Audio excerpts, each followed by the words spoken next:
ওই বান্দা যখন কোনো কিছু ধরে ওই হাতটা ওই বান্দার হাত থাকে না, ওই হাতটা আমি আল্লাহর কুদরতি হাত হয়ে যায়। বলেন সুবহানাল্লাহ। ওয়ারিজলাহুল্লাতি ইয়ামশি বিহা, এবং সেই পা দ্বারা যে চলে ওই পাটা আমি আল্লাহর কুদরতি পার হয়ে যাচ্ছি। কাজ বলেন সুবহানাল্লাহ। তাহলে আল্লাহর ওলিদের মর্যাদা আল্লাহ কত দিয়েছেন। আল্লাহর ওলিদের মর্যাদা ক্ষুণ্ণ করো না ভাইয়েরা। আল্লাহর ওলি শাহজালাল ইয়ামানি মুজাররিদি রাদিয়াল্লাহু তাআলা আনহু, যেই শাহজালাল না আসলে বাংলাদেশ মুসলমান হইতো না, যেই শাহজালাল বাংলাদেশে অসংখ্য লক্ষ লক্ষ হিন্দুদেরকে কালেমা পড়িয়ে ইসলামের পতাকা তুলে আনছেন। কথা বলেন ঠিক কিনা ভাইয়েরা আমার। শাহজালাল রাহমাতুল্লাহ আলাই, তিনি ইসলাম প্রচারের জন্য, উনার বাড়ি হচ্ছে সুদূর ইয়ামেন। কোথায়? শাহজালাল রাহমাতুল্লাহ আলাইহির বাড়ি হচ্ছে ইয়ামেন দেশে। তিনি ইয়ামেন দেশ থেকে তিনি একদিন স্বপ্ন দেখলেন, তিনি ইসলাম প্রচার করতে ভারতীয় উপমহাদেশের মধ্যে আসতেন। বলেন সুবহানাল্লাহ। শাহজালাল রাহমাতুল্লাহ স্বপ্নে দেখলেন যে তিনি ইসলাম প্রচারের জন্য ভারতীয় উপমহাদেশে আসতেছেন। তিনি তার মামা সৈয়দ আহমদ কবির সোহরাওয়ার্দী রাহমাতুল্লাহ আলাই, তিনি তার মামা ছিলেন এবং কিতাবের মধ্যে লিখছে তিনি তিনার মুর্শিদও ছিলেন। বলেন সুবহানাল্লাহ। মামার কাছে বায়াত হয়েছেন। এই ইসলামে বায়াত আছে না নাই? শাহজালাল রাহমাতুল্লাহ আলাই তিনি তিনার মামার কাছে বায়াত হলেন। বলেন মামা, আমি এই স্বপ্ন দেখছি। মামা, এই স্বপ্নের তাবির কি, ব্যাখ্যা কি বলে দেন। মামা বলেন, ভাগিনা, এই স্বপ্ন তুমি যে দেখেছো এই স্বপ্নটা সত্য। কারণ আল্লাহ কোরআনে বলছেন আর রুইয়া বিল হককে, সত্য স্বপ্ন হয়। বলেন সুবহানাল্লাহ। কিছু কিছু স্বপ্ন সত্য হয়। স্বপ্ন দুই প্রকার। আমরা যে ঘুমের ঘরে স্বপ্ন দেখি, এই স্বপ্নটা কয় প্রকার? দুই প্রকার। এক প্রকারের স্বপ্ন হচ্ছে শয়তান দেখায়, যেটা খারাপ স্বপ্ন দেখায়। আরেক প্রকারের স্বপ্ন আল্লাহর পক্ষ থেকে, আল্লাহর রহমতের ফেরেশতারা দেখে। বলেন সুবহানাল্লাহ।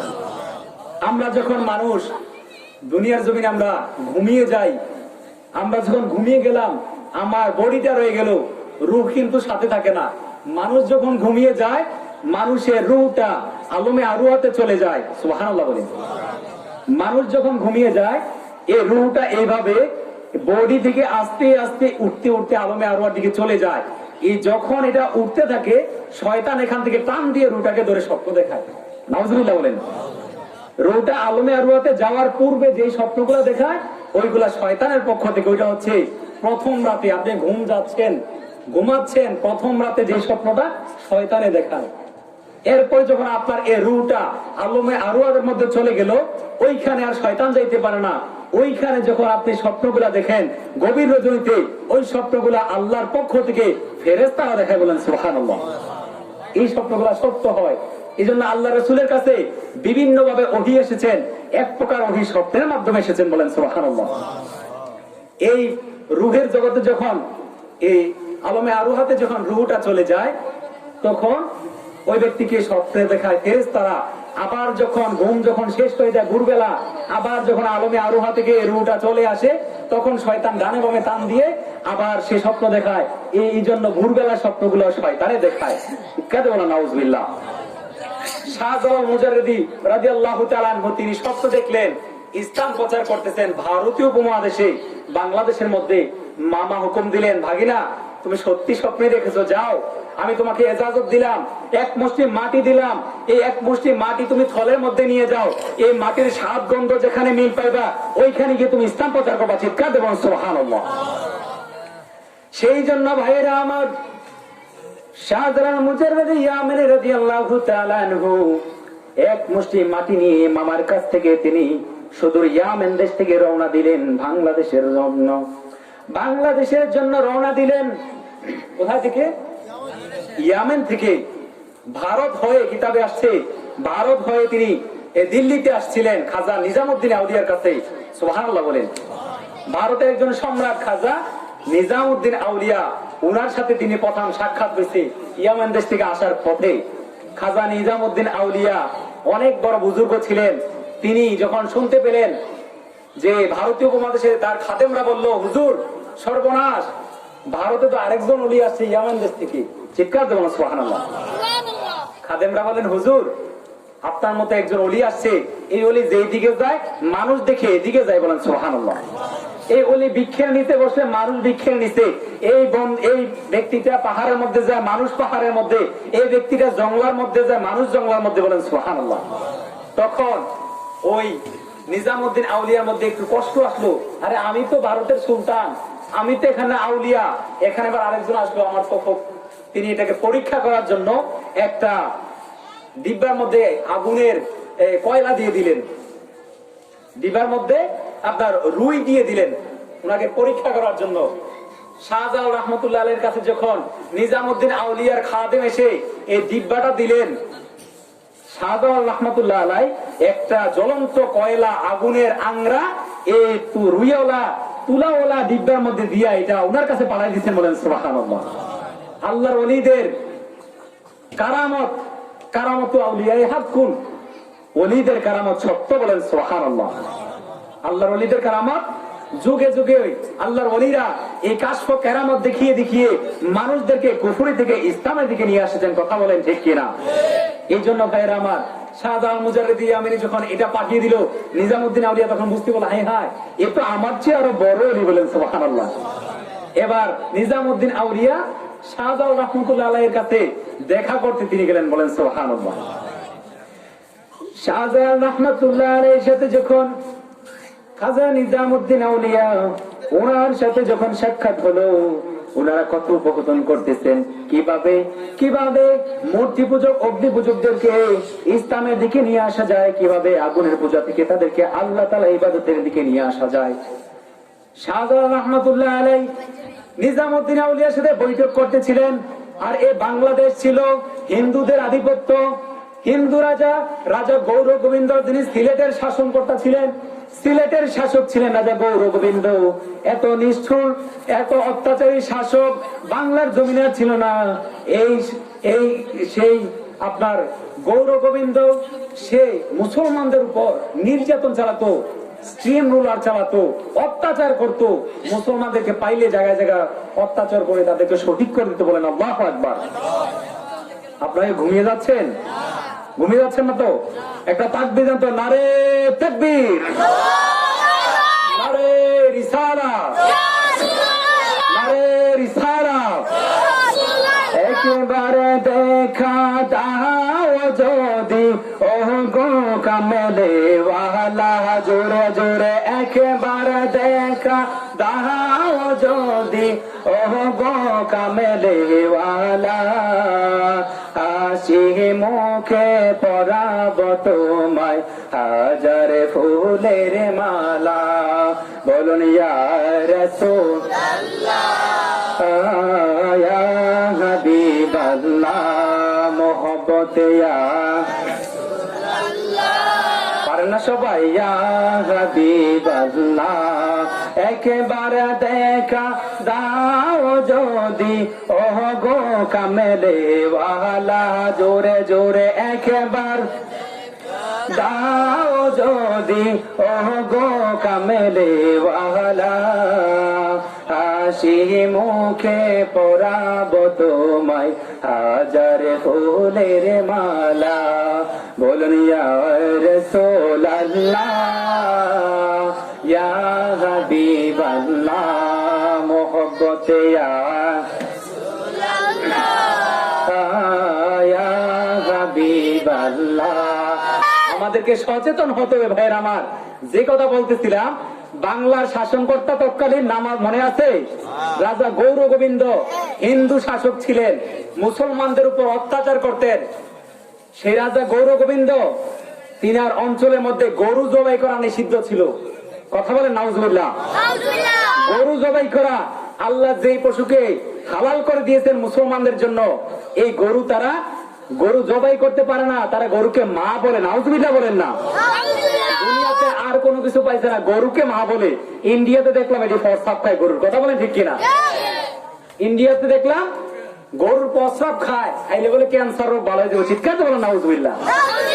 গরুকে তারা মা বলে। আরে তোমরা মা বলো, তোমাদের কোনো আপত্তি নাই, মার গোশত খাও না, দুধ খাও, কিন্তু এই মার চামড়া দিয়ে জুতা ব্যবহার করো, কথা বলেন ঠিক কিনা? মায়ের সম্মান কিভাবে করলা? আমরা যাকে ভালোবাসি তাকে মাথার উপরে রাখি, আর তারা ভালোবাসে আবার জুতার নিচে রাখে, কথা বলেন ঠিক কিনা? হিন্দুরা এই গরুকে মা বলে, তারা গরু দুধ খায় কিন্তু গোশত খায় না। গরু তারা এই গরু জবাই করার কারণে ইন্ডিয়াতে এই মোদী সরকার, এই নিকৃষ্ট পাপিষ্ঠ সরকার, এই মিথ্যুক সরকার, আপনার একেবারে দাজ্জাল মার্কা এই সরকার অনেক মুসলমানদেরকে হত্যা করেছে। কথা বলেন ঠিক কিনা? ভারতের মধ্যে গরু জবাই করার কারণে আমার মুসলমান ভাইদেরকে হত্যা করে দেওয়া হয়েছে। কিরে, তোমরা যদি মানবতার প্রতি এতই তোমাদের মায়া থাকে, কিভাবে মানুষ জবাই করো? আমাদের এই স্বাধীন সোনার বাংলাদেশে হিন্দু আছে, বৌদ্ধ আছে, খ্রিস্টান আছে। কথা বলেন ঠিক কিনা? আমরা কি কখনো কার উপর আঘাত করেছি? মুসলমানদের কাজ এটা নয়। মুসলমানরা ওপেন হয় না, মুসলমানরা ডিফেন্স হয়। কথা বলেন ঠিক কিনা? মুসলমানরা ইসলাম ধর্ম জঙ্গিবাদের ধর্ম নয়, ইসলাম আঘাত করার ধর্ম নয়। মুসলমানরা কাউকে সরাসরি আঘাত করে না, মুসলমান কেউ আঘাত করলে ডিফেন্স হিসেবে প্রতিরোধ করে। কথা বলেন ঠিক কিনা? এই জন্য ইসলাম শান্তির ধর্ম। আমাদের দেশে আল্লাহ রাসূল বলে দিয়েছেন, মুসলমান দেশে যদি কোনো বিধর্মী থাকে তাকে নিরাপত্তা দেয়া, তার ধর্ম উপাসনালয়ে নিরাপত্তা দেয়া, এটা ইমানের দায়িত্ব। সুবহানাল্লাহ বলেন। আল্লাহ রাসূল কত সুন্দর ইসলাম শিখিয়ে দিয়েছে। এই জন্য ইসলাম হচ্ছে শ্রেষ্ঠ ধর্ম। কথা বলেন ঠিক কিনা? একটা কথা মনে পড়ে গেল, বলবো ভাইরা? ইমামে আজম আবু হানিফা, চিনেন তো ওনাকে? হানাফি মাযহাবের ইমাম, ইমামে আজম আবু হানিফা রাহমাতুল্লাহ আলাইহি। ইনাকে একদিন এক বেঈমান বিধর্মী ইহুদি প্রশ্ন করলো, ইমামে আজম আপনাকে আমি 3টা প্রশ্ন করব। কয়টা প্রশ্ন? 3টা প্রশ্ন করব। যদি উত্তর দিতে পারেন তাহলে আমি মুসলমান হয়ে যাব। বলেন না সুবহানাল্লাহ। ইহুদি বলল 3টা প্রশ্ন করবে আবু হানিফাকে, উত্তর দিতে পারলে মুসলমান হয়ে যাবে। ইমাম আবু হানিফা বলছে, ঠিক আছে আমি প্রস্তুত আছি, ইসলাম কায়েম করব, ইসলামের প্রচার করব।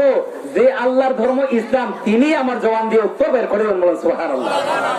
ইমামে আজম আবু হানিফাকে ওই ইহুদি ব্যক্তি 3টা প্রশ্ন শুরু করলো। 1 নম্বর প্রশ্ন করলো, আল্লাহ রাব্বুল আলামিন, আল্লাহ রাব্বুল আলামিন দুনিয়ার জমিনে আল্লাহ রাব্বুল আলামিনের হুকুম ছাড়া একটি গাছের পাতাও লড়ে না, এটা আমরা বলি না? এটা আমাদের বিশ্বাস আছে না? ওই ইহুদি ব্যক্তি প্রশ্ন করলো, ইমামে আজম আবু হানিফা, দুনিয়ার জমিনে আল্লাহর হুকুম ছাড়া কোনো কিছুই হয় না, তাহলে আপনার আল্লাহ হাসরের ময়দানে যারা গুনাহ করে তাদের শাস্তি দিবেন কেন? চিৎকার দেবেন সুবহানাল্লাহ। 1 নম্বর প্রশ্ন করলেন এটা, ইমাম আবু হানিফা চুপ রইলেন। 2 নম্বর প্রশ্ন করলেন যে, ইমামে আজম আবু হানিফা, আল্লাহ রাব্বুল আলামিন জিনকে বানাইছে আগুন দিয়া, কিন্তু আল্লাহ রাব্বুল আলামিন বলে দিয়েছেন কোরআনে জাহান্নামে লাকড়ি হবে মানুষ এবং জিন। তো যে জিনকে আগুন দিয়ে বানাইছেন, এই জিনকে আল্লাহ রাব্বুল আলামিন আবার কিভাবে জাহান্নামে পোড়াইবেন? সুবহানাল্লাহ বলেন। 2 নম্বর প্রশ্ন। এরপরে প্রথম প্রশ্ন আমার এই মিস্টেক হয়ে গেছে। প্রথম প্রশ্ন করেছিল, আপনার যে আল্লাহ আছে, তিনি বলছেন হ্যাঁ আছে। আল্লাহ যে আছে বিশ্বাস করেন, আল্লাহ কোথায় আছে আমাকে দেখান। বলেন সুবহানাল্লাহ। সম্ভব এই প্রশ্নের উত্তর দেয়া? আল্লাহ কোথায় আছে আল্লাহকে দেখিয়ে দেন। ইমামে আজম আবু হানিফা এই 3টা প্রশ্ন পেয়ে কোনো মুখে কোনো জবাব দিলেন না। একটা মাটির শক্ত মাটির টুকরা নিলেন, হাতে নিয়ে ওই ইহুদি ব্যক্তির কপালের মধ্যে এভাবে ছুঁড়ে মারলেন। চিৎকার করুন সুবহানাল্লাহ। ওই ইহুদি ব্যক্তি ডাক দিয়ে বলল, আবু হানিফা, তোমাকে আমি 3টা প্রশ্ন করলাম, যদি উত্তর দিতে পারো আমি ইসলাম ধর্ম গ্রহণ করব। তুমি তো উত্তর না দিয়ে আমাকে উল্টা আঘাত করলা, এইটা নেই মুসলমানের ধর্ম। ইমাম আবু হানিফার বিরুদ্ধে তিনি পাল্টা অভিযোগ করলেন। কাজী সাহেবের কাছে গেলেন, বিচারকের কাছে। এই কাজী ইসলাম ধর্মের, আবু হানিফাকে 3টা প্রশ্ন করলাম, প্রশ্নের উত্তর দিতে পারলে আমি মুসলমান হব। কিন্তু ইমামে আজম আবু হানিফা, সে বলে ইমামে আজম সে প্রশ্নের উত্তর না দিয়ে আমাকে মাটি দ্বারা আঘাত করেছে। সুবহানাল্লাহ বলেন। ইমামে আজম আবু হানিফাকে যখন কাজী রেখে বলল, ইমাম আবু হানিফা, নোমান বিন সাবেত, আপনি কি তাকে পাথর দ্বারা আঘাত করেছেন, এটাকে মাটি দ্বারা আঘাত করেছেন, এটা কি সত্য? ইমামে আজম বলেন, হুজুর এটা সত্য। আর আমি কেন আঘাত করলেন? বলতেছে, হুজুর আমি এই মাটির টুকরা দ্বারা আঘাত দ্বারা আমি তার 3টা প্রশ্নের জবাব দিয়েছি। চিৎকার দেবেন সুবহানাল্লাহ। ইমামে আজম আবু হানিফা মাটির টুকরা ছুঁড়ে মাইরা 3টা প্রশ্নের জবাব দিয়েছেন। ওই ব্যক্তি বলল, কিভাবে? বলল, আপনি যে বললেন আল্লাহ তাআলা আছে, কোথায় দেখিয়ে দাও। তাহলে আমার এই ইহুদি ব্যক্তির কাছে প্রশ্ন, কাজী সাহেব আপনার মাধ্যমে, সে যে আঘাত পেয়েছে, আঘাতটা কোথায় পেয়েছে আমাকে দেখিয়ে দিতে বলেন। বলেন সুবহানাল্লাহ। আঘাত যে পাইছে, এটা কি দেখানো যাবে? অনুভব করার বিষয়। ওই ব্যক্তিরা বলে হায় হায়, আঘাত তো দেখানো যায় না। তো ইমাম আবু হানিফা বললেন, আঘাত যেহেতু দেখা যায় না, তুমি ফিল করতেছ, আমার আল্লাহ আছে আমরা বিশ্বাস করি, কিন্তু দেখানো যায় না। বলেন সুবহানাল্লাহ।